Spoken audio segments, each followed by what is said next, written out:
All right, folks, let's do a quick review of Chapter 12 for our test tomorrow. The test tomorrow will be a 40-question multiple choice test that you'll do via paper. So let's go through the four different sections here of the chapter. What I've got here, and you can kind of just use this video for yourself. I'll include the PowerPoint later in the Google Stream if you want to look at the questions again. Right, I've just got a series of questions that I'm going to go through and I'm going to answer with you that are tied to, mainly tied with the different sections here. So when we talk about political ideology, we stereotypically consider the Republicans as embracing conservatism. Conservatism is the idea that they want the government to not be involved in the economy, but be restrictive in regards to social behavior. The Democratic Party is more closely associated with liberalism, right? Liberalism is kind of the opposite. Liberalism is the government being involved in regulating the economy, but not being involved in regulating social behaviors. The third type of ideology introduced to you in the chapter was libertarianism. Libertarianism is the concept that the government should neither be involved in the regulation of the economy nor in the regulation of social behaviors of individuals.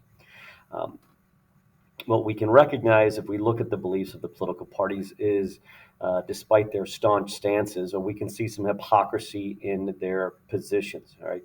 And so sometimes the parties embrace liberty and other times they don't, all right? Republicans like to embrace the liberty, the freedom of businesses to be able to do whatever they want to do, all right? In regards to setting minimum wage or not having a minimum wage in order for businesses to exist without regulations. They embrace those types of liberties. On the other hand, Democrats embrace different types of liberties. They embrace liberties like giving a woman the right to choose in their pro-choice stance on abortion. When it comes to order, right, sometimes they support order and other times they don't. The Republicans support order when it comes to restricting immigration and ensuring that immigration is protected and the laws are followed to the letter of the law. On the other hand, Democrats want to ensure when it comes to order, they might be more lax on immigration, but they want to make sure that there are stronger laws promoting order in regards to gun control. And so you can find some kind of hypocrisy really within both political parties. You should be able to, when you think of Democrats and Republicans, list a variety of different political topics or recognize a variety of different topics and say, this is stereotypically what Republicans believe on abortion, taxes, gun control, immigration, et cetera, et cetera. I'm not going to go through any of those in these review. All right, you can check again in the Google Classroom, but in the textbook to see a chart or look at your notes for some of those things. In the first section, they also talked about Adam Smith and his discussions in the need for a laissez-faire approach to the economy by governments around the world. That means that the governments are not involved or very little in the economy, that you have to give the economy a chance to succeed and fail on its own. That brought us to this discussion on different types of economic systems. A command system, all right, is one in which the government is making all of the economic decisions. That is the polar opposite of a market economic system where individuals and businesses are making all of the economic decisions. It becomes mixed, right? We live in a mixed market economy, right? Because yes, individuals and businesses make most of the economic decisions, but the government does do regulation within our economy. When we talk about looking at our economy and how it's doing overall, there are a variety of different economic indicators or measurement tools. You should be comfortable with the gross domestic product, which measures the dollar value of everything we've produced in the United States of America. We can look at the consumer price index, which is like the dollar value of a basket of goods, if you will. We look at things like inflation, how fast your price is going up. We look at unemployment rates, how many people that are actively looking for employment cannot find employment. Those things give us a measure of the success of the economy. Right? When we talk about other things, we look at something like a recession. A recession is 2 quarters in a row of a decline in gross domestic production, a decline in the economy, whereas inflation is exhibited by an increase in the dollar value of goods. And we can see that through looking at things like the consumer price index. When we look at theories of economic policy, right, some of the things that we talked about dealt with, focused upon fiscal policy and economic policy. We recognize the fact that even though we go through this general kind of progression and increase of our GDP, there are consistently these ups and downs, all right? These periods of expansion and contraction in our economy. Expansion is when individuals and businesses are feeling very positive and the economy is growing at a faster rate because people are taking more risks because they feel like they can't lose. Contraction is when people get very nervous and they start to kind of hoard their money and don't invest in the economy and don't spend their money on goods and services. And those things can be problematic also. So either one of those things can be problematic. Sometimes the government feels that they need to step in. They can step in through fiscal policy. Fiscal policy is controlled by the legislative and the executive branches of our government, right? And it comes down to one of two things. It's through taxing policies or spending policies of the government. Keynes argued the Keynesian approach to fiscal policy would be looking at dealing with these behaviors of individuals in our society, maybe overreacting during a period of expansion, more specifically during contraction, and trying to find a way, okay, what can the government do through its taxing and spending policies to remedy these slowdowns in the economy? Keynes's main argument is that the government sometimes just needs to spend more money, that you can inject money into the economy through government spending, all right, that will help speed things up and make people feel more confident about where the economy's at. Right? And so you've got to find a way to deal with the excessive optimism or pessimism, all right, through your policy. Again, taxing your spending. If the economy is moving too fast, right, maybe you slow down the spending. If the economy is moving too fast, maybe you increase taxes. All right, those things should be done. On the other side of things, we've got the supply side economic theory. All right, supply side is more typically embraced by Republicans as opposed to Keynesian, more typically embraced by Democrats. Supply side is known also as Reaganomics or trickle down economics, right? And the focus here of supply side economics is the idea that the government should be most concerned not on individual consumers and how they're acting in our economy, but how businesses are acting. And so, what government should be doing is giving tax breaks through fiscal policy to corporations and to wealthy individuals because they're the ones that move the economy. And if they're investing and if they're getting wealthier, that excess wealth will then trickle down to or go down to the middle class and lower class individuals by creating more opportunities for those individuals, right? And that's how trickle down economics work. And I think I just told you how the Republicans are more supply side, Democrats again are more Keynesian in their fiscal policy approach.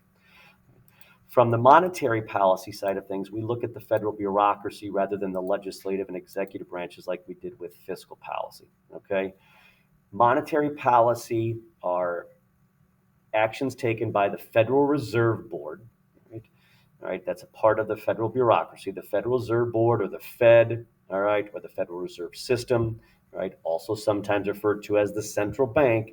The Federal Reserve Board, right, does a variety of different things to try to influence the supply or the circulation of money within our economy. All right, some of the main ways that they do this, all right, they do have really three things that they do. One, they can buy or sell securities, so they can buy more bonds or sell more bonds, all right, depending upon what they want to do with the economy.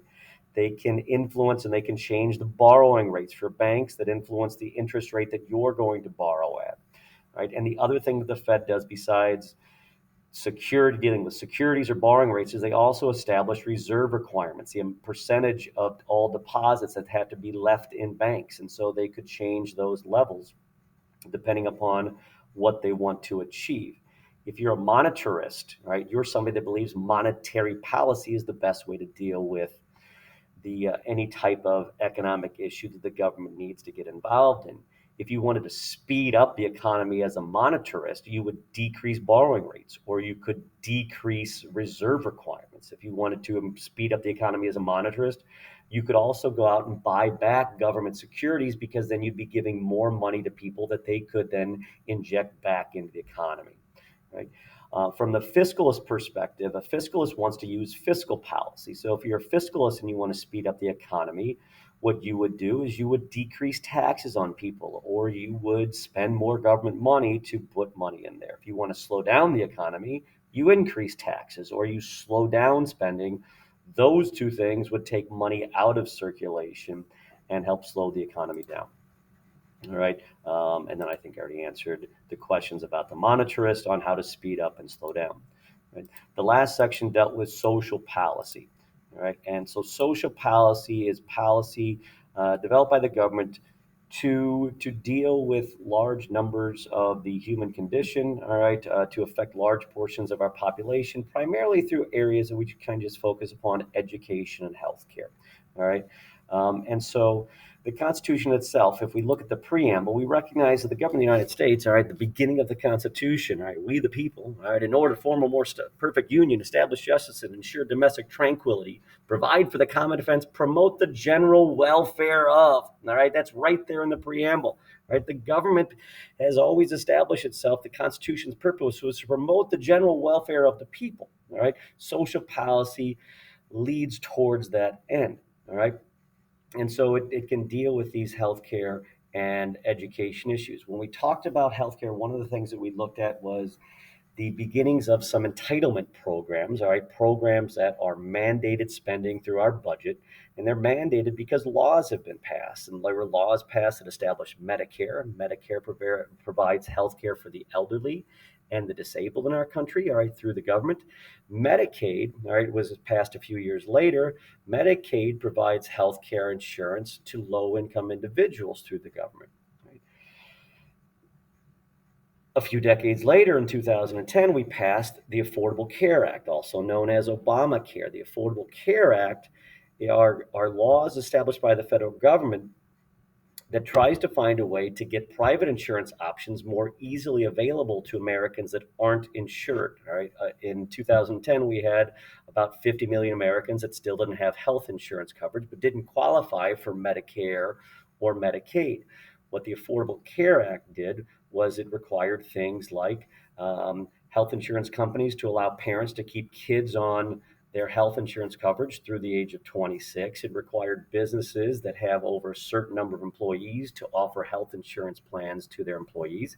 And it gave people that didn't get insurance through either one of those means, it gave people an exchange of different private insurance companies that they could go on to, right, and be guaranteed to be given some type of health care option through a company like Blue Cross, Blue Shield, or other health insurance companies that different states work, and these health insurance companies run their insurance programs through their states. Right? Republicans are generally not in favor, right, of the Affordable Care Act and Obamacare because they believe that there should be more private business control, more individualism, more free enterprise, market forces determining the success and failure of the market and the costs of the market. And the idea of individualism focused upon the idea that people should be taking care of themselves. Democrats, on the other hand, believe that health care is not necessarily a privilege, that it should be a right, and that the government should guarantee that right to health care and the opportunity to get health care insurance for everybody. Right? They also differ on issues like poverty, which would be social policy, other types of welfare issues in which should the government step in and help. Again, stereotypically, Democrats are more likely to say that the government needs to step in and provide assistance to people on issues of poverty, and Republicans are more opposed to those types of ideas. So hopefully you feel some level of comfort